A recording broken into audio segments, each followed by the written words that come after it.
Bismillahirrahmanirrahim. Assalamualaikum warahmatullahi wabarakatuh. Alhamdulillah rabbil alamin wa bihi nasta'in wa ala umri dunya wa din wassalatu wassalamu ala asrafil mursalin wa ala alihi wa sahbihi ajma'in wa la hawla wa la quwwata illa billahil aliyyil azim.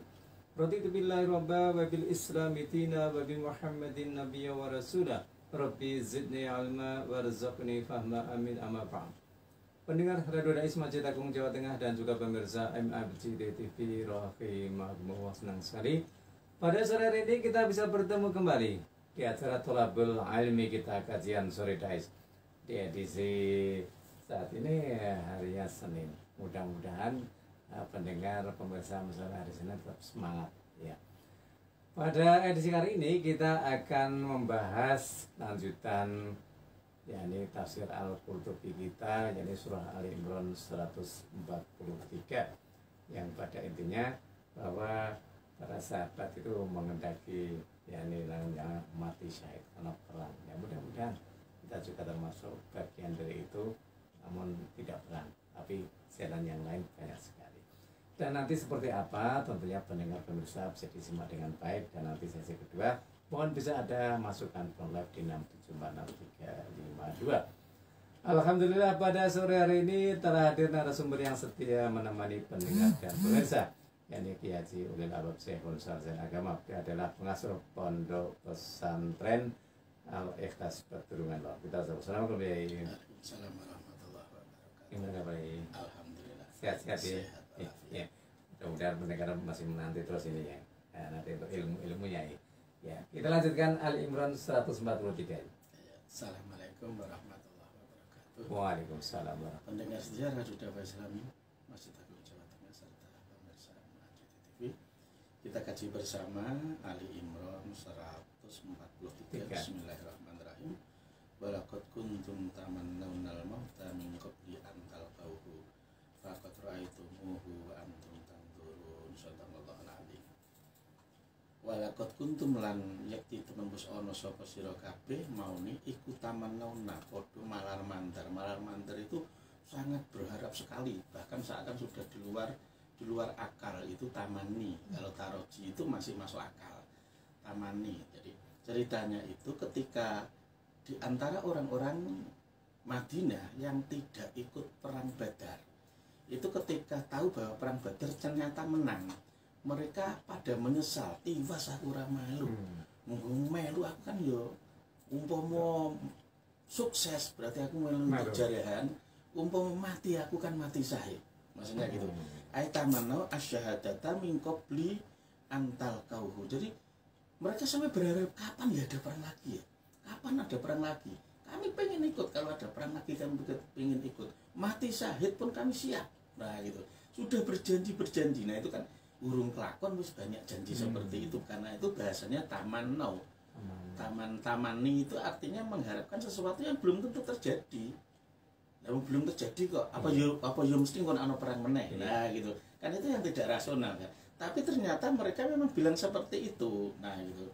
Di antara kenapa? Karena mereka tidak mengikuti perang Badar waktu itu. Karena sehingga mereka itu walakot kuntum tamannauna ngarep-ngarep malar mandar al mauta ing mati. Jadi yang dimaksud dengan mengharapkan mati ini bukan berarti mau bunuh diri, enggak loh ya. Karena itu kenapa wadzalika anna katsiran mimman lam yahduru badron kanu yatamannauna yauman yakunu fihi qital. Orang-orang yang tidak menghadiri perang Badar, mereka banyak berharap agar nanti ada perang lagi sehingga mereka bisa ikut. Nah maksudnya gitu. Jadi ini kata-kata mengharap tamannaunal mauta itu maksudnya mengharap kematian. Itu maksudnya bukan ngendat atau bunuh diri, bukan. Tapi dalam rangka maksudnya mengharapkan kalau kami mati syahid pun siap. Nah gitu, kami mati syahid di medan perang pun siap. Tapi karena itu falamakana yaumu uhudin inhazamu. Tapi kenyataannya setelah setahun berikutnya ada perang Uhud, ternyata mereka, kenapa? Mereka pada melarikan diri. Ya orang-orang yang tadinya pada muni saya siap ikut perang lagi, bangkahkan kami siap mati syahid. Mereka yang janji-janji sendiri. Ya memang kalau belum kelakon ya kadang sok ngono kuwi, Pak. Jadi iki ceritane kaya wong utang, Pak. Jadi nek pas nembung nritik tutuke wayahe tagihan mlayu ilang, ngerti-ngerti HP malah hilang nomere, untuk FB-ne terus malah diblokir. Yang ngono kuwi model-model. Jadi setelah mereka perang Badar, mereka yang tidak ikut perang Badar itu menyesal dan seakan pengen menunjukkan bahwa kami pun juga pengen seperti mereka. Nah itu ya, tapi ya nggak semuanya seperti itu ya. Jadi diantaranya orang-orang yang betul-betul mengharapkan kematian, maksudnya pengen mati syahid, min qabli antal kauhu, min qabli antal kau, saking sadurunge yen padha ketemu sapa sira kabeh ing maut. Jadi ketika sebelum terjadi, belum perang, mereka itu seakan sudah siap untuk mati. Tapi ketika melihat jalan untuk tergapai harapannya mati syahid, mereka melarikan diri. Inhazamu. Kenapa mereka pada melarikan diri? Wa kana minhum man tajallada hatta kutila. Ada juga yang nekat. Karena ya pokoknya yang menepati janji juga ada. Wes pokoknya apa ya? Wes pokoknya mati urip ora urusanku. Kuwi urusane Gusti Allah. Tetap maju dan akhirnya mati syahid. Wa minhum Anas bin Nadhr, Ammu Anas bin Malik. Di antara yang apa itu kendelnya bukan main, tetap maju di medan perang, itu adalah pamannya Anas bin Malik, yaitu Anas bin Nadhr. Itu pamannya Anas bin Malik. Fa innahu qala laman kasafal muslimuna Allahumma inni abra'u ilaika mimma ja'a bihi ulai.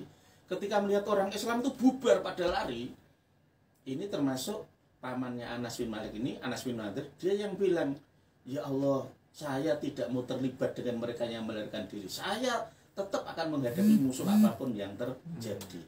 Sampai akhirnya dia itu meninggal dalam keadaan syahid sesuai dengan harapannya. Dan dia ketika perang itu ya jawabannya ya lucu. Ihan innaha rihul jannah innila ajiduha. Ayo santai-santai, iki enak, iki ambune wangi, kan meh mlebu swarga.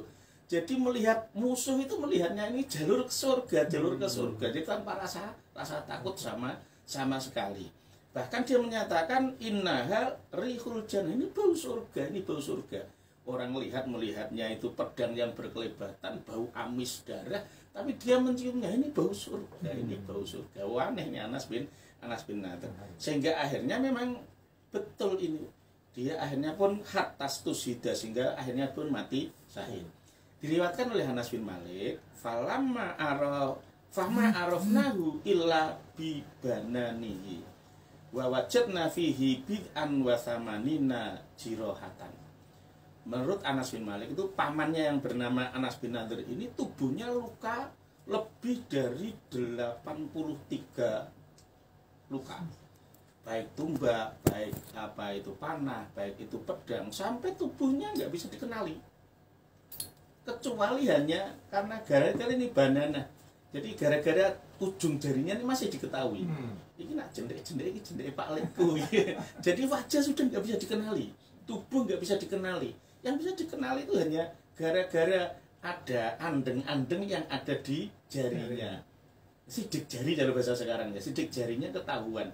Karena biasanya kan belum ada usum sidik jari, Pak. Itu andeng-andeng. Iki kan andeng-andenge Pak Lekku nih ciri khasnya di gone jendek iki.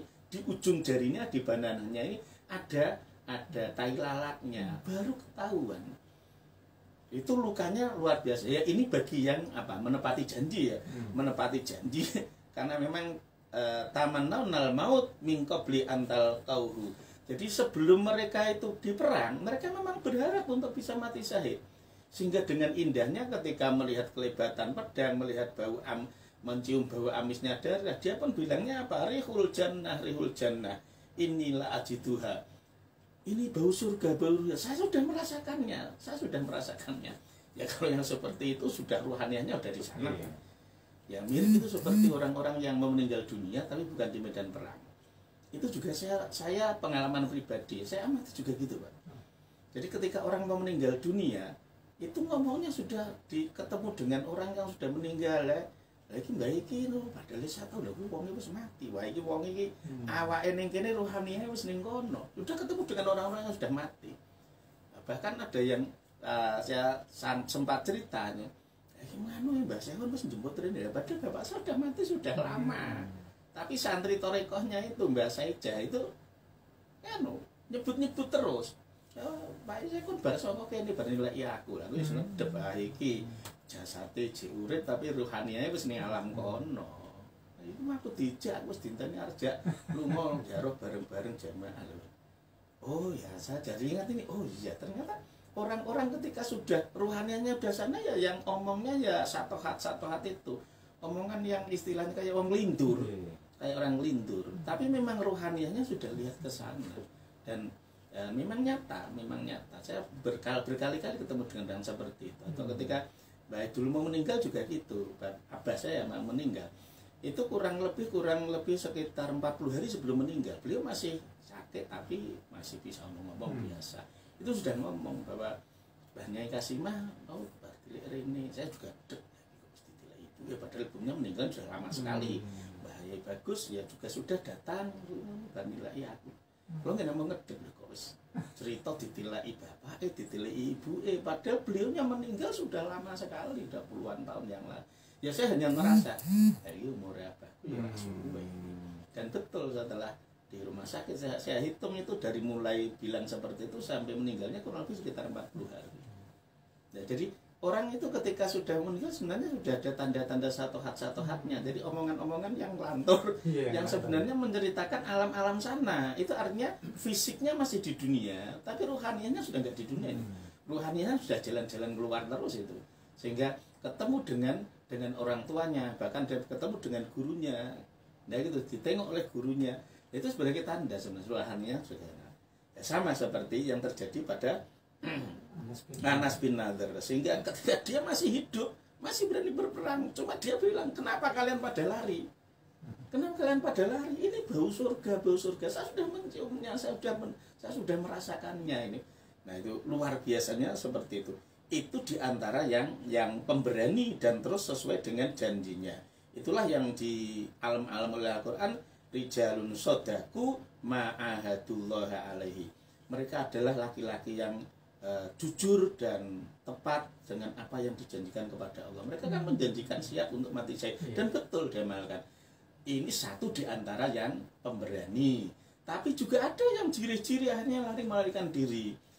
Jadi kalau kalimatnya nih walaqad kuntum tamannawna al-mauta min qabli an talqahu, ini sebenarnya adalah hitopnya bukan kepada Anas bin Nadir, bukan kepada teman-temannya Anas, tapi kepada orang-orang lain, orang-orang Madinah yang katanya mau siap mati syahid, tapi kenyataannya setelah melihat jalur kematian kok lari. Nah itu inhazamu, inilah yang di Allah-Allah karena itu fal ayatu itabun fi hakiman inhazama.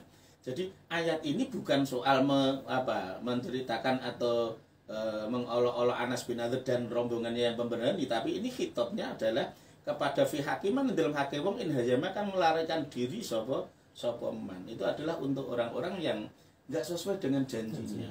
Ya, memang kadang orang ya seperti itu. Janji tinggal janji. Yang paling repot ketika memang saya lihat memang dalam kehidupan sehari-hari sering seperti itu. Nah urung ya koyo iya oleh ya koyo iya ono. Nah wis tutup nggonane kok ya ternyata banyak yang munting. Urung dadi bojone koyo iya omong membahagiakan dan sebagainya. Anggek krungu sentakane sithik wis munting. Nah itu. Nah urung dadi bojone koyo temenanan kae ya. Dadi bojone jebule rada disantelap karo tuane semutung. Nah, ya seperti itu. Orang itu sering membayangkan dengan prediksinya. Orang bolehlah berprediksi, orang bolehlah azam merencanakan. Ya makanya harus ada planning. Tapi planning itu apakah nanti hasilnya akan sesuai dengan harapan? Belum tentu. Belum tentu. Banyak sekali orang punya planning yang istimewa, tapi hasilnya di luar dugaannya. Nah ini ketika orang tidak siap yang seperti itu, rata-rata orang itu hanya siap menang, nggak siap kalah. Hanya siap sukses, nggak siap gagal. Makanya ketika kalah ngamuk-ngamuk, ketika gagal kemudian stres. Ya padahal ya prinsip yang diajarkan kalau oleh orang-orang Thariqah itu yang sering saya ingat biasanya guru-guru Thariqah, guru-guru mursyid sering sekali syair ini selalu disampaikan, ana urid wa anta turid wallahu yaf'alu ma yurid. Itu penting sekali. ana utai ingsun iku uridu duwe kekarepan, duwe rencana. Saya punya planning, punya rencana. Siapa yang hidupnya enggak ada rencana? Pasti punya lah. Nah gitu. Wa anta utawi sira iku turidu yen duwe kekarepan, duwe perencanaan sapa sira. Tapi wallahu ta Gusti Allah iku yaf'alu nindai sapa Allah ma ing perkara yuridu kang ngersakake sapa Allah. Kita, kamu, saya, semua orang punya rencana, tapi jangan lupa penentu akhir tetap Allah. Dengan itu maksudnya agar kita ini bisa lebih enjoy pikirannya. Ya sak dermo misalnya orang kerja ya sak dermo kerja, kita aja usaha, ora usah pertentangan, ora usah museng, ora usah jungkir balik, ya sewajarnya aja. Saya juga cukup senang dengan apa yang jadi istilah di bahasa Jawa ya. Di bahasa Jawa itu orang kerja kan karena disebut kerja, Pak. Disebut nyambut gawe ya. Nyambut gawe, nyambut damel. Monggo sami nyambut damel, ayo. Padha nyambut gawe. Orang kerja, Pak. Yang lebih kasar lagi kan ngulik duit. Nah, itu kan aslinya bukan, maaf itu sebenarnya bukan budaya Jawa ya. Jawa sebenarnya nggak dikenal istilah ngulik duit. Makanya orang kenapa kok pada uring-uringan, karena ngulik duit ternyata rentok duit, mulanya do ngamukan. Ora entuk duit wong pancen DM golek duit, ora kerja golek duit. Akhirnya kadang ya ora kerja, sing penting gak ono duit ya dirabut. Ono duit ya disikat, mergo prinsipe golek duit. Kan beda kalau nyambut gawe, nyambut pinileh, pinjam, gawe itu digunakan. Jadi saya ini hanya sekedar mau minjam saja, mau saya gunakan. Gunakan apa? Untuk ngasih istri, ngasih anak saya. Gunakan apa? Untuk bangun rumah, untuk beli tanah, untuk beli mobil dan sebagainya. Tapi prinsipnya kan pinjam. Nyambut itu kan pinjam. Harta itu hanya pinjaman. Beda jauh, Pak. Ketika kita bilang mencari harta, ya ngah-ngahan. Hanya beda judul aja ya, beda judul. Ketika bilang kita cari harta, makanya ukuran sukses itu adalah tumpukan harta, maka kita jadi ngah-ngahan. Gondo wakeh tapi medit. Jangankan untuk orang lain, untuk diri sendiri pun, bahkan udah kaya pun jangankan mentraktir orang, malah pengennya ditraktir. Karena dia prinsipnya golek harta, cari harta. Apalagi cari duit, golek duit. Ya makanya ya direwangi ngerampok, direwangi garong, direwangi korupsi, karena prinsipnya golek duit. Ya, kan beda ketika nyambut damel. Nyambut itu pinjam, damel untuk digunakan. Hanya pinjam saja. Jadi harta itu hanya dipinjam, nanti akan dikembalikan. Dalam arti ketika nanti hilang atau dicuri atau nanti kemudian kita mati meninggalkan harta, ya santai-santai aja, wong itu pinjaman kok, bukan milik saya kok. Ya namun nyambut gawe kok, nyambut gawe, nyileh tak gunake gawe apa kan gitu. Saya pinjam untuk digunakan untuk apa? Dan itu sering saya doktrinkan ke istri, ke anak saya, ke santri-santri saya. Ya dalam hidup itu ya soal harta yang nyambut gawe aja. Wong kiai-kiai sepuh biyen lagi ngandani yang ngono kok. Dalam budaya Jawa itu sebenarnya bukan kerja tapi nyambut damel, nyambut gawe. Orang golek duit, nah sing golek duit mesti ya ngah-ngahan. Ngopo? Golek harta, mencari harta. Yo akhirnya jadi super bahel. Kan lain kan? Kalau kita itu prinsipnya itu nyambut gawe, namun apa nyileh kan, ya mirip seperti tukang parkir tuh, Pak. Tukang parkir itu kan disilai mobil sak pirang-pirang, nyo tak silai mobil gini, ya ditatake apik ngono. Tapi tutupe lunga ya mong gudang guyu tok, monggo ya kiri mundur ngono. Ora tau getun ya mobil apik lunga ya mesam-mesem ngono. Sing teko namung tergorok-gorok ya digoleki lunga ya dikabani ngono, Pak. Ini pasti asli. Jadi kadang kita perlu juga berguru kepada keikhlasan nyambut gawe ini, nyambut damel itu tukang parkir. Tukang parkir itu betul-betul namun nyambut damel nih. Sepeda motor elek ya ditampani, apik ya ditambah. Tur ora ndedekke kemaki. Kan ora ono dumesing parkir sepeda motor larang terus ketak iki motor enggak. Karena dia tahu lah kuwi nyambut damel. Aku namun disilai ning kene tok kon njogo. Ya ngono tok, tapi ora wekku. Ya, jadi ketika harta itu hilang atau diambil atau gagal, ya biasa-biasa saja memulai kan prinsipnya ya pinjam. Ya kita berkenengan karena kita prinsipnya hak milik. Itu yang sering kita berkenengan. Kalau perlu dengan kakak sendiri tukaran, dengan adik sendiri gegeran, dengan Pak D sendiri gegeran. Wah itu karena prinsipnya itu hak milik. Coba kalau itu namung pinjam lah, aku orang kangelan golek tanah kayak wong tua kan disilai deh. Disilai uang besok mati ya paling kayak anak kan, berarti kan kita pinjam sementara saja. Untuk apa kita berkenengan? Waktu bukan hak milik, kita hanya dipinjami saja, dijogo, direkso. Tapi yang namanya rasa persaudaraan jauh lebih penting daripada namung harta benda. Fakot ra'aitumu alih teman-teman wis padha ningali sapa sira kabeh ing maut wa antum hale utai sira kabeh iku tanduruna padha ningali sapa sira kabeh. Ini yang wa antum tandurun ini bentuknya hanya taukid saja. Karena itu Imam Affas mengatakan huwa takrirun bimakna takkid. Pengulangan seperti ini meskipun dengan kalimat yang beda tapi maksudnya kan sama. Karena yang pertama itu faqat ra'aitumuhu, kalian sudah melihatnya. Wa antum tandurun, kalian juga mengamatinya. Melihat dengan mengamati apa bedanya? Cuma kalau tangduruna itu udah pakai ini, Pak, pakai otak. Jadi melihat sambil dipikir.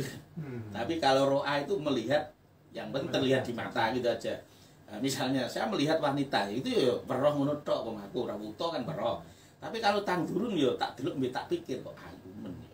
Ya kan gitu loh.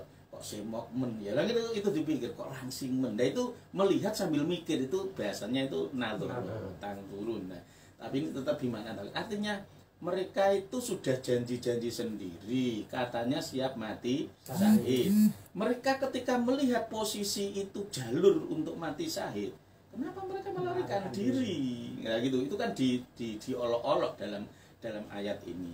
Padahal meskipun mereka melarikan diri, toh nanti juga nggak akan membahayakan Allah, kok. Nggak akan membahayakan Allah, membahayakan dirinya sendiri, membahayakan dirinya. Ini sebenarnya adalah peringatan bagi kita. Satu, harus berani menepati janji. Itu intinya, harus berani menepati janji. Yang kedua itu adalah jangan berjanji kalau memang belum terbukti. Artinya jangan mudah bersumpah, jangan mudah berjanji lah. Ya, termasuk nazar. Nah, itu kan janji-janji. Jadi sebaiknya orang itu jangan menjanjikan sesuatu. Nah, itu menjanjikan sesuatu. Sehingga untuk menghindari itu sampai kata istisna insya Allah itu sangat penting. Sangat penting. Ketika orang menjanjikan sesuatu dengan kata pasti, kalau kita orang awam mungkin nggak begitu berbahaya ya. Tapi kalau dia seorang tokoh itu sangat berbahaya. Apalagi kalau dulu itu seorang nabi itu nyamari. Saya ceritakan ini. Nabi Sulaiman saja ketika dulu menjanjikan itu ditegur oleh malaikat Jibril. Karena dia kan punya istri sampai 100 itu, Nabi Sulaiman. Dia tiba-tiba kok berjanji diomongkan kepada banyak orang, merasa dirinya sehat, merasa istri-istrinya juga subur, sehingga beliau bersumpah, malam ini saya mau menyetubuhi seluruh istri saya. 100 mati kumpuli kabeh dijemak kabeh, Pak. Ya berarti ping 100 ya, Pak. Ya sebagai ping 1 dan jur uman pirang menitan ya, Pak. Uman pirang menitan. Terus dia sehingga dibilang oleh malaikat Jibril, "Qul insyaallah." Bilang insyaallah, nanti jangan-jangan enggak kuat sampai 100. Nah, kan gitu. Enggak mau bilang insyaallah. Saya sehat. Saya ini kokoh, kuat banget. Cara saya ini ngentekke nduk bebek gitu ya, Pak. Terus kemudian dia keterucut lagi. Dan saya berani menjanjikan, nanti istri saya akan hamil semua. Malaikat Jibril negur lagi, "Qul insya Allah, ojo terus muni ngono." Enggak, oh pasti wong bojoku subur, aku subur kok. Dibilang insya Allah enggak mau. Dan nanti lahir laki-laki semua. Ya insya Allah toh, kok mosok laki-laki semua. Lah kok aja boleh wedok. Nah itu dia. Masih bebas-belasan ya, maaf nih. Kadang itu ketika orang mendapatkan apa ya, kebahagiaan, mendapatkan kekuatan, mendapatkan kesehatan, kadang itu lali, Pak, keterucut. Jadi seakan itu segalanya semua terpenuhi. Dan Nabi Sulaiman kurang apa tuh, Pak? Wong kerajaan juga dikuasai, bahkan gak hanya manusia. Kewan lu jin walang atogo itu di pasukan Nabi Sulaiman diperintah mainot toh. Nah itu akhirnya membuat beliau agak lupa diri. Istilahnya apa, Pak? Lupa daratan. Nah, ketika ditegur oleh malaikat Jibril berkali-kali nggak mau bilang insya Allah. Itu akhirnya betul-betul dia bahkan bersumpah, besok anakku 100 itu laki-laki semua. Mau saya latih jadi pasukan berkuda semua. Jadi nanti akan dibentuk pasukan berkuda khusus anak-anaknya Nabi Sulaiman. Bayangannya itu berarti pasukan khusus ini, yang khusus ngawal Nabi Sulaiman dan kerajaannya itu 100 anak kandungnya Nabi Sulaiman. tapi ternyata tercatat di kitab-kitab itu ditegur oleh Allah langsung, sehingga 100 istrinya itu yang hamil cuma satu, dan ketika lahir pun dalam keadaan cacat. Akhirnya umur nggak lama meninggal dunia. Itu baru Nabi Sulaiman sadar, yaitu yang sering diceritakan oleh guru-guru Thariqah, yaitu termasuk itu ana urid wa anta turid wallahu yaf'alu ma yurid. Nabi Sulaiman kurang opo? Itu ketika dia itu yuridu, ternyata benturan dengan iradahnya Allah. Wah, ya gagal. Makanya jangan lupa untuk selalu kata insya Allah. Jadi misalnya Pak Ulun bincang kan ngisi ngene kula nggih tanggal sampeyan kula oh nggih kok kosong nggih. Kula nggih muni nggih tapi insya Allah nggih insya Allah. Jangan lupa saya diingatkan besok kalau hari H kadang jadwal pun padat, tolong meskipun telepon atau WA saya diingatkan. Jadi saya dia membiasakan diri ya muni nggih tapi insya Allah. Artinya kalaupun apa itu sampai gagal bukan karena saya sengaja, tapi itu karena kehendak Allah. Artinya saya berusaha maksimal untuk tidak melinjani janji lah. Ini kok ning ngene dalan ana musibah napa kuwi ora mergo aku sing ngrencanake. Jadi enggak boleh kita muni insyaallah akhirnya lho iki kok mboten rawuh. Lah aku rak wis muni insyaallah itu ngawur wis dolanan kata insyaallah. Saya pernah dimarahi ketika salah satu panitia pengajian karena ngundang saya jawab nggih insyaallah ndak nesu. Lho iki tenanan kok muni insyaallah. Lho insyaallah ya tenanan. Mungkin kalau saya mungkin saja dia sering mendengar kata orang bilang insya Allah tapi ora teko akhirnya dia fobi terhadap kata insya Allah. Tapi kalau saya insya Allah selalu saya ucapkan, tapi ya itu tetap saya usaha maksimal. Bahkan meskipun sakit pun saya tetap insya Allah tetap berangkat. Ya biarlah misalnya kalau saya gagal sampai sana itu bukan karena saya yang sengaja tidak datang, tapi sakit yang menentukan, Allah yang menentukan. Jadi kata itu ya saya ingat terinspirasi dengan itu Nabi Sulaiman itu. Nabi Sulaiman bahaya itu kalau main-main dengan kata insya Allah ya. Iya. Kita kira sebentar ya. Pertama, tadi kan banyak orang Madinah lah gitu aja. Itu kan istilahnya dengan getun lah, karena tidak ikut perang Badar. Iya. Sehingga setelah ada perang Uhud. Tapi kan ada yang mau ada yang tidak. Artinya yang tidak mau ini apakah maaf, dan dikatakan di justice Allah juga karena tadi kan yang ikut kan seperti Anas bin Nadir itu kan sampai masuk dalam Al-Quran gitu. Iya, iya. Gimana kayak itu? Yang tidak. Ya jadi ketika itu sahabat Ansor itu hampir semua berangkat Pak. Yang tadinya nggak ikut perang Badar, makanya mereka itu sampai bahasanya itu kan tentang pendapatnya Nabi. Alasannya cukup rasional. Nabi, ini pendapat jenengan untuk mempertahankan kota atau menyongsong musuh. Nabi kan sebenarnya ketika dalam musyawarah, jadi Nabi perang itu demokratis. Nabi diajak di musyawarah di masjid, Nabi memberikan usul. Kalau usul saya agar kita mempertahankan kota saja, biarkan mereka yang datang ke Madinah, kita yang lebih tahu medannya Madinah, sehingga kita bisa mengalahkan mereka. Nah gitu. Ibaratnya kan kita yang lebih tahu seluk-beluk Madinah, mana jurang, mana gunung, mana yang lebih bisa untuk menyikat musuh kan lebih tahu kita. Tapi itu tadi karena orang-orang Ansor itu kan banyak yang dulunya tidak ikut pada perang Badar, sehingga mereka usul, ya istilahnya apa? Ya arep ngetokke betul-betul gagah dulu. Nah, sehingga dia mengatakan Nabi itu berdasarkan wahyu atau berdasarkan pendapat pribadi. Nabi jawab kan pendapat pribadi karena saya ada isyarat mimpi bahwa sapi saya disembelih dan pedang saya retak. Itu saya mengartikan itu berarti nanti kita kalah, kalau maju kita kalah dan keluarga saya nanti ada yang meninggal. Dan terbukti kan Hamzah meninggal. Kemudian juga sahabat-sahabat ibaratnya koyok sapi disembelih kan. Tapi waktu itu Nabi juga demokratis ketika sahabat Ansar bilang kami yang akan melindungi. Jadi kita bertahan di luar. Biarkan nanti ada sebagian yang berjaga di Madinah, kita harus keluar. Uhud kan dari Madinah kan cukup jauh tuh Pak. Ada sekitar berapa? Sekitar 7 kilometer ya, cukup jauh, lumayan jauh gitu. Nah itu mereka yang usul untuk keluar dari Madinah untuk menyongsong musuh itu ya orang-orang tadi. Ya, itu yang karena apa alasannya? Loh Nabi, kalau itu bukan karena wahyu, kami punya usul. Kita bukan sebagai orang yang bertahan. Karena kemarin aja kita sedikit menang, kenapa kita takut untuk menyerang? Jangan bertahan Nabi, nanti malah menyurutkan semangat. Akhirnya mereka menyongsong keluar ke Uhud. Nah, ketika ke Uhud itu kan Nabi mengikuti pendapatnya orang-orang Madinah yang rata-rata waktu itu tidak ikut perang Badar. Nah, begitu semangatnya itu ya, sampai akhirnya kok di antara mereka kok banyak yang lari, yang enggak semuanya.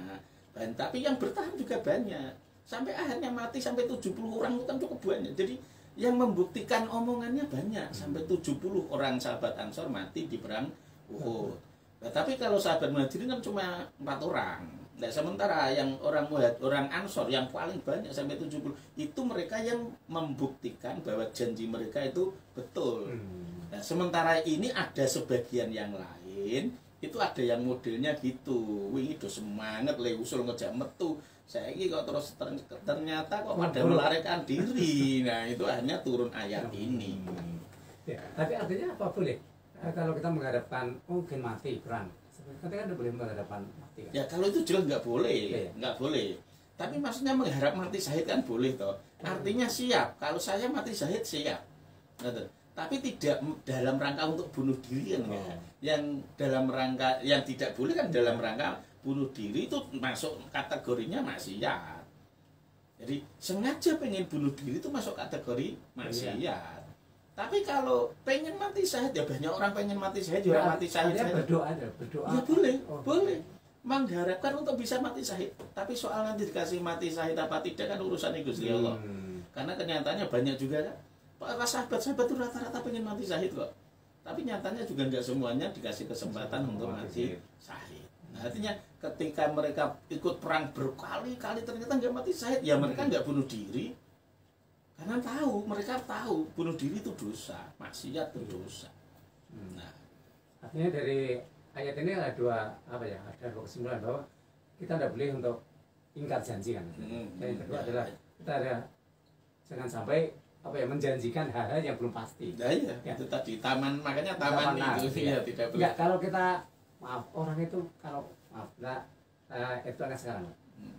Orang itu kadang-kadang kan janji dulu. Entah itu nanti sukses enggak, pokoknya janji. Berarti enggak boleh. Sebaiknya jangan. Jangan. Ya sebaiknya jangan karena tapi kan yang saya kan orang kan pengen iki loh, aku janjinya. Program atau planning boleh. Karena memang anak murid wa anta turid. Yang tidak boleh itu menjanjikan yang di luar kemampuan kita. Misalnya soal mati syahid kan di luar kemampuan kita. Makanya Quran membahasakan dengan tamanna itu tamanna itu maksudnya tamanna. Tamanna itu mengharapkan sesuatu yang tidak mungkin. Itu kan soal mati syahid apa orang wewenange dhewe to. Nah, itu bagian dari tamanni itu. Artinya ya kami siap bela agama, kami siap, itu malah lebih bagus. Nah, jadi karena untuk bela pati berani mati lah, semua orang ya harus berani mati, orang hidup harus mati. Nah, kalau nggak mau mati ya nggak usah hidup. Nah, wis sudah hidup ya mati ya ngono wae. Tapi kalau kita kemudian cari mati itu kan nggak boleh. Nah, itu kan nggak boleh. Artinya janji-janji pun nggak boleh. Iya. Karena itu di ayat di sini kan termasuk itu mengolok-olok orang itu yang menjanjikan untuk siap mati syahid, tapi kenyataannya ada kesempatan mati syahid kok yang melarikan diri. Iya. Nanti biar di dalam pendengar saya. Pendengar kita jeda sejenak, jangan lupa nanti sesi kedua kita beri kesempatan untuk boleh di 6746352. Kita dengarkan satu nada berikut.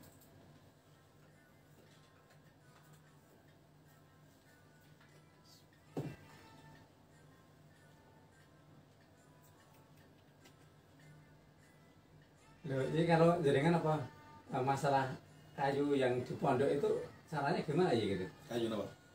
Untuk kayu gitu loh. Misalnya ada orang gitu, ya diantar ke sana gitu aja. Oh, langsung ke sana. Biasanya kadang kemarin ada kiriman dari Boja. Ini kemarin dapat kiriman 2 truk dari pelabuhan. Kayu bekas nonton. Oh. Jadi betul. Iya nganu, niki anten kayu kalau bingung gue, kalau gini kalau jenengan nggih monggo. Kadang dia sing terus nyuwun uang bensin 200 300 orangnya kan namung gawe ijo solar tok. Kadang yo ono sing teko angger teko lunga, seleke terus lunga ngoten ya. Kan cepet Pak masa santri sekarang ada 178. Itu kan kebutuhan kayu kan poros, Pak. Ya, artinya kan kalau tangga saya pas negor apa gitu loh Mas. Nggih, nah misalnya enten kan itu usum beteng mriko. Oh. Nggih, mereka maksudnya ditampung di sana. Hmm. Iki kadang iso enten ngoten niku. Saiki kan kayu mboten payu didol lho. Nah, jaman biyen kan kayu kan nggih kayu bakar. Nggih. Lah niki sing gelem nampa kayu paling namung wong Ini ngobong boto. foto. Nggih. Nggih wong ngobong boto. Yang nak mboten pas wayah ngobong boto nggih ditawani nggih.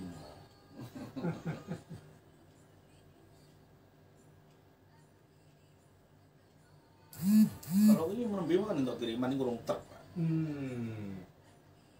Kalau sing saat diringi poso niku untuk kiriman rongkol niku saking Bojo. Kayu-kayu sedetan-sedetan ngene. Mun telas badu-badu niki nembe untuk kiriman rong truk. Ya mungkin cara saniki pun kathah sing do ngertos to. Terus sing ngono niku ana niku sok diterke.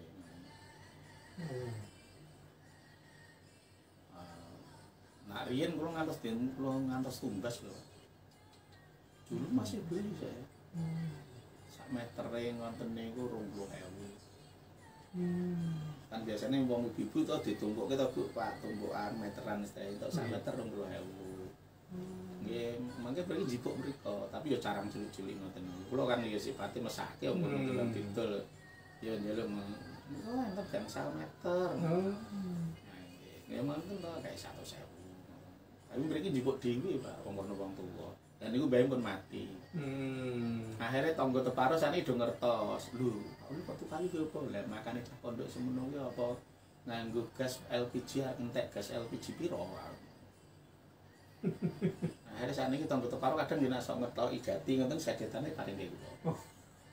Iki purun sedetan kajeng purun. Nak cedak ngoten niku paling tak kon cah pondok kon betotosa. Disuruh betotosa, nak cedak-cedak.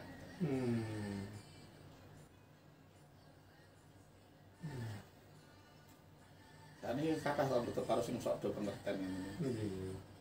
Iya, ini lo ngetoki kayu. Sedetane purun.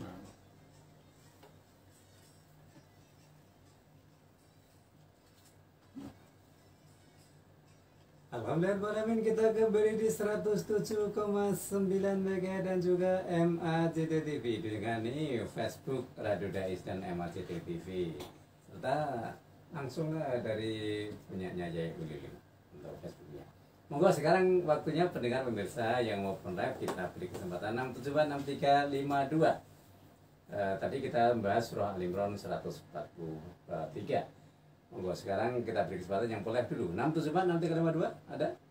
Ya. Kalau udah ada kita baca WA ya. Dari Mas Maksum Rimbuja. Assalamualaikum ya. Waalaikumsalam. Ini sudah ada, kita sapa dulu. Assalamualaikum. Dari siapa di mana Bapak? Afian, di Bapak terus saya mau ke Pak Afian. Iya. Iya, saudara. No?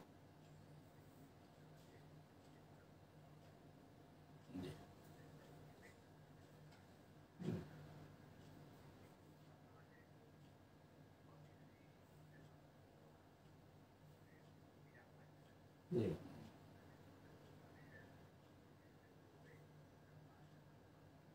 Iya.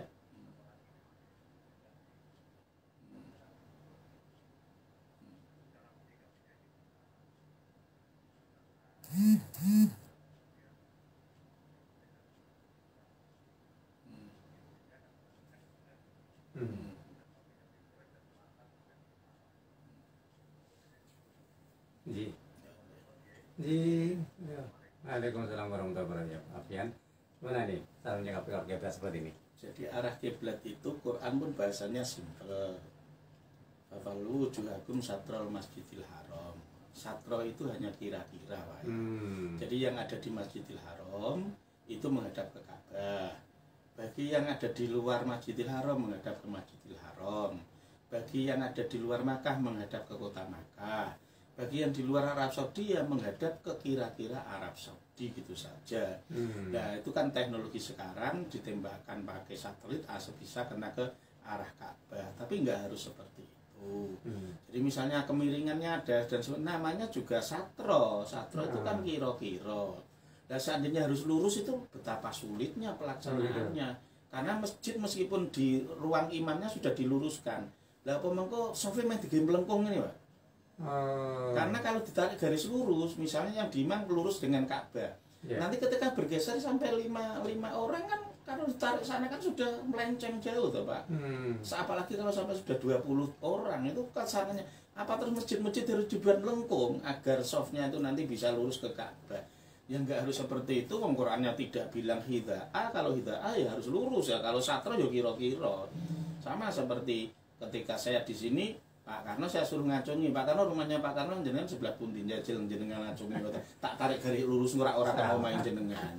Ya itu namanya satros, jadi ya nggak harus. Karena itu kita ambil contoh misalnya Masjid Agung Demak dulu pernah itu diganti softnya itu sampai diring-ringkan, tapi hanya kan banyak ulama yang protes, ulama-ulama sepuh. Wali. Yo, mosok ke berarti sing ditentokke wali arep dikalahke karo HP, karo ilmu saiki. Ya, kembali lagi karena dari segi fikih pun nggak harus seperti itu. Tapi seandainya terus pakai alat tembakan ke satelit persis itu juga akan lebih baik dan lebih baik. Tapi seandainya nggak seperti itu nggak apa-apa. Memang Qurannya juga nggak mengarahkan, fikih-fikih pun nggak akan mengarahkan sampai seperti itu. Karena kita nggak nyembah Ka'bah. Ka'bah itu hanya kiblat, kita nggak nyembah Ka'bah. Nah, itu. Yang penting artine to nggih. Karena ngadepin itu ya namung pemersatu arah saja. Jadi ojo terus dikei kuat. Lan ngono lan ora sing do salat ning omah ora dosa. Lah ning omah lah kapan ya narik soft. Nah gitu. Itu ya Pak ya. Jadi monggo yang ada seperti ada yang mencarikan kiblat yang lurus ya alhamdulillah ditampa wong saiki wis ana alate, tapi jangan dipaksakan untuk harus seperti itu. Karena hanya prinsipnya hanya satrul Masjidil Haram itu perkiraan kira-kira ngadep ke Masjidil Haram. Oh iya, pas ya. Ya monggo. Oh sekarang kita tadi Mas Maksum tadi yang pertama perbedaan makna silaturahmi dengan silaturahim itu apa ya? Yang pertama, yang kedua di zaman modern teknologi sekarang ini banyak yang bersalam sapa lewat media sosial. Apa bisa dikatakan silaturahim? Terima kasih wassalam. Silah itu dari kata wasola artinya nyambung. Kemudian ada silaturahim, rohim itu saudara. Kalau silaturahmi, rahmi itu adalah telanaan atau rahimnya perempuan. Tapi itu kalau dalam bahasa Arab ya. Kalau dalam bahasa Indonesia memang pengalih bahasanya memang yang benar silaturahmi. Rahmi. Yang bahasa Indonesia. Oh iya. Bahasa Indonesia itu dikenalnya silaturahmi bukan silaturahim. Kalau dalam bahasa Arab yang benar silaturahim. Tapi yang nggak harus dikembalikan seperti itu. Ya karena gini, itu kan penyerapan bahasa ya. Jadi bahasa Indonesia serapan itu biasa diucapkan dengan silaturahmi. Rahmi itu aslinya kalau dalam bahasa Arab itu adalah wadah anak kui. Tapi kalau rohim itu saudara. Jadi kalau menggunakan bahasa Arab yang benar ya silaturahim. Tapi kalau bahasa Indonesia ya silaturahmi. Sama seperti itu manajemen kalbu, bahasa Indonesia itu kalbu. Kalau bahasa Arab kolbu. Tapi ya jangan dipaksakan. Kalau kolbu dalam bahasa Arab itu artinya adalah hati. Tapi ketika ditarik ke bahasa Indonesia yang benar itu kalbu. Nah kalau dibalik pakai kok. Nah, kalau dibalik kalau kolbu loh. Ya kalau kalbu dikembalikan ke bahasa Arab artinya anjing. Kalbu itu artinya anjing. Tapi ini bahasa Indonesia ya, bukan bahasa Arab. Karena itu manajemen kalbu ya pakainya pakai K. Ya gitu. Ya seperti ketika jenengan mau bilang apa? Perlu. Yang benar bahasa Arab kan fardu. Ketika jenengan bilang lahir, bahasa Arabnya adalah zohir. Apa mau dikembalikan semua? Kita mau ini apa? Zohir batin. Orang Indonesia itu sulit bilang zohir, bisanya lahir. Maka mau ke acara, mohon maaf lahir batin. Nah dikembalikan ke Arab ya zohir batin. Zohir itu terlihat. Makanya anaknya sudah lahir, sudah terlihat. Nah, apa semuanya harus dikembalikan seperti itu semua? Ya kacau nanti. Jadi semua betul gitu? Iya betul, ini bahasa Indonesia. Kalau bahasa Indonesia yang betul adalah silaturahmi. Itu bahasa Indonesia, bahasa serapan. Tapi kalau ke bahasa Arab silaturahim. Nah, itu jadi betul semua. Nah, jadi yang sudah menjadi bahasa Indonesia ojo dipaksake kon menenggone Arab meneh, repot nanti. Ya sama itu seperti kita itu untuk bilang apa itu ain kan kesulitan kita. Kalau yang asli kan alian, tempat yang tinggi. Mulane jerakah ono alian panggonan tinggi. Iya. Tapi wong kene yo cukup ngalian. Ojo dipaksa kon alian. Yang kedua, Ya. gimana tentang teknologi itu? Silaturahimnya akhirnya gimana? Pakai Ya boleh ya, semua Boleh, kan ya. berkembang sesuai dengan perkembangan zamannya. Dulu kita silaturahim punya saudara dengan cara mensurati. Wong biyen usumnya lagi kantor pos ya surat. Saiki lewat WA ya ora apa-apa. Saiki ngaji lewat Facebook, lewat YouTube ya oleh-oleh saja. Yang penting itu kan bagaimana kita membuat robitohnya. iya ya. Nah, gitu. Iya, sekarang dari Pak gimana? Assalamualaikum ya. Waalaikumsalam. Saya mau tanya, korban itu yang benar sebelum akikoh atau akikoh dulu? Ya, Iya. Yang benar seperti apa intinya itu? ya benar semua asal sesuai dengan momennya. Jadi ibadah itu tidak ada saling menyalahkan atau saling menghilangkan. Karena ini dua ibadah yang berbeda. Jadi sesuaikan dengan momennya saja. Iya. Kalau ini kaitannya dengan bulan Dzulhijjah, maka yang paling bagus ibadah ya korban. Tapi kalau orang baru lahir yang paling bagus ya tetap akikoh. Jadi terus jangan gara-gara belum korban nggak boleh akikoh, atau sebaliknya gara-gara belum akikoh nggak boleh korban. Oh, itu ibadah yang berbeda, kenapa dikait-kaitkan? Joko sembung lu Solo, orang nyambung gitu loh, orang nyambung. Nah, Iya, kita tahu dulu. Assalamualaikum. Ji. Sampai di monggo.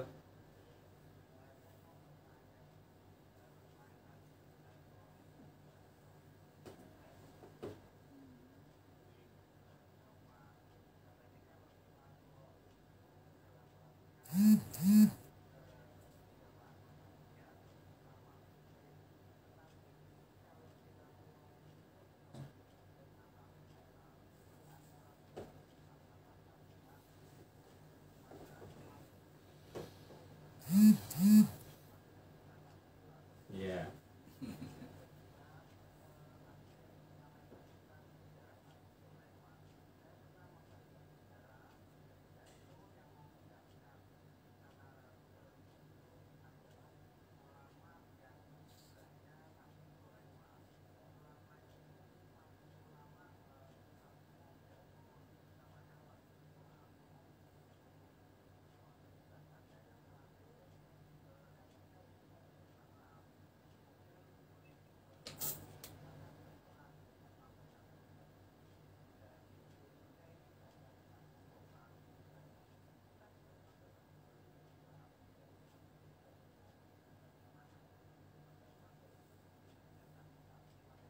Iya. Waalaikumsalam warahmatullahi wabarakatuh. Ya, waktu ini. Cuma silaturahim itu kayak tadi. Tadi sudah saya katakan ya, silaturahim. Kalau rohim dalam bahasa Arab itu artinya adalah saudara. Ya. Kalau rohmi itu adalah wadah anak. Jadi, tapi maksudnya ya sama, maksudnya ya sama. Secara lafal saja kalau rohmi wadah anak, rahim. Iya. Tetapi dalam bahasa Indonesia juga rahim perempuan, bukan rohmi perempuan, ya gitu loh. Tapi kalau dalam bahasa Indonesia yang diambil rohim itu saudara gitu loh. Ya mau halal bihalal mau tidak ya semua artinya seperti itu secara lafzi. Jadi kalau rahmi itu wadayana, nak rohim itu ya dulur itu namanya rahim. Sama, Itu sama. Ya, terus gimana Nabi Sulaiman itu datang? Ya memang Nabi Sulaiman ya masa sebelum Nabi Muhammad ya belum, tentu saja belum ada Quran. Ya tanya ya kitab peninggalannya Nabi Musa. Nah gitu, karena Nabi Musa, setelah Nabi Musa itu kan Nabi Sulaiman itu kan periodenya sudah jauh dari Nabi Musa. Ya yang ada ya kitab Taurat dan Zabur itu yang jadi pegangan. Di belakang masih gimana? Ya riba memang diharamkan kan oleh Al-Quran. Nah, jangan buatan pengen kena riba ya saya di Indonesia kan banyak kan bank-bank yang menyatakan sebagai bank syariah. Sekarang wis ora riba kok bingung nopo. pilih saja bank syariah. Sekarang BNI syariah ada, BRI syariah ada, Bank Muamalat ada, BBD syariah ada. Ya, nggak usah direpotkan, takut riba ya ikut aja yang syariah, itu aja kan gampang. Iya. Ini satu aja ya. Dari Mbak Wiwit, karena ini pendengar kita setia. Assalamualaikum ya. Mau tanya di luar tema, bagaimana cara mengamalkan sholawat nariyah yang jumlahnya 4.444? Apa sekali duduk atau boleh cicil? Boleh dicicil sak mampune. Saiki papat sesuk 40 kuat sak linggihan ping 1000 ya ping 1000. Udah gitu. Jadi tidak harus terus sekali duduk wala boyoken tenan sampean sanggon segitu. Jadi pengamalan itu boleh dicicil. Sama seperti tarawih itu kan ya salam terus kene, salam terus kene. Ra yo ora langsung 20 to. Ya seperti itu. Iya. Ya, terima kasih atas waktu benar-benarnya kita semoga manfaat untuk kita semua ya. Ya, pendengar biasa mengerti bincang-bincang saya dengan Diambil Al-Babsehun tentang surah Al-Imran 143. Mudah-mudahan kita semua sudah paham dan tambah ilmu, dan tentunya kalau bisa sama-sama kita amalkan. Dan saya kenal, mohon maaf untuk diri, dan mudah-mudahan Allah mempertemukan lagi di Senin depan. Akhir kalam, wassalamualaikum warahmatullahi wabarakatuh. Waalaikumsalam warahmatullahi wabarakatuh. Sampun.